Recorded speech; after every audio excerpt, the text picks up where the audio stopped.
Hey guys, well I know there's one just down here because I just saw it and I had to put my foot on it because 1 second after the wave's been, it's gone. So I'm down the other end now here, and this is the other entrance at Ocean Beach, which is gone. There is no entrance, and coins are still popping up. So while the coins are still popping up, I'm still here. And Steve's up there and he's got a little scoop now so he doesn't have to bend down.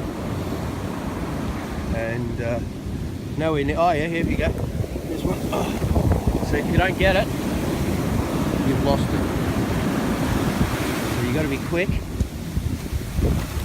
Quick as. Free money down at Ocean Beach.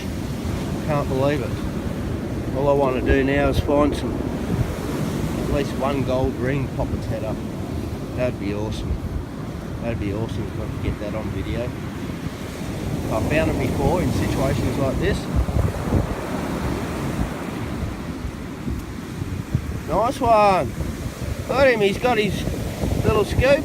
Kmart, $2. Can't go wrong. Oh look, here we go. Big chunk of steel popping its way up. Oh, nice. Righto. So we'll get that out of harm's way. We'll stand on that. Me or Steve will probably stand on that. Amazing, isn't it? Isn't it? It's awesome. I know. We're just finding coins on the ground everywhere. No, there's no entrances. All the entrances are gone. Oh, it's so tragic. Do you need a lift up? Yeah, I know. I've just gone for a walk. I can't get over the... Oh, if you go that way, you're going to get trashed by the waves. They're coming halfway up the surface. Oh, that's all right. Oh my God, it's high tide. I'll get it on video. Yeah, it's exciting.